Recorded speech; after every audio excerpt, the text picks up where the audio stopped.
Nero, magandang tanghali. Good morning din sa inyong lahat.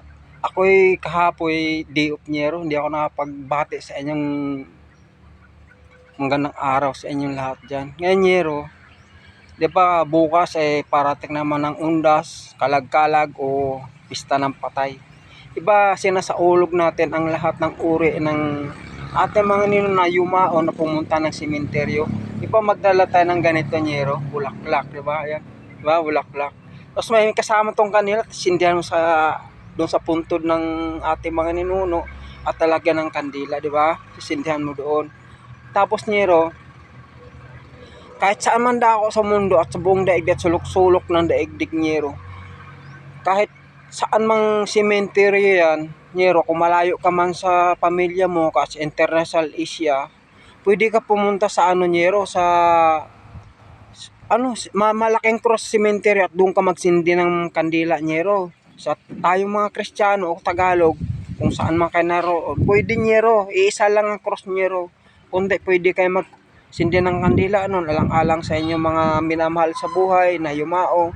Nero, sa akin paghihaya sa inyo, nasanay mo nawaan nyo naman din kasi kinabukasan nga, bukas na bukas, diba?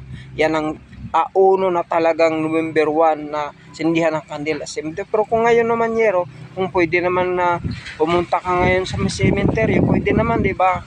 Oo, kahit 5 araw yan hanggang November 5, pwede naman yan Nero, kung ano man yan.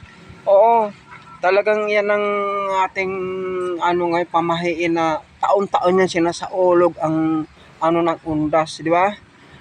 Oo, totoo yan Nero. Walang sa amin dito sa Pilipinas, talagang iyon lang talaga na taon-taon namin pinupunta namin mga puntod, nililinisan, ganyan.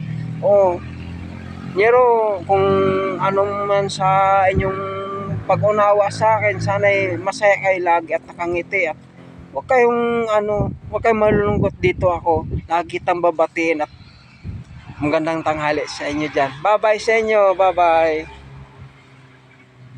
Bye-bye. Thank you.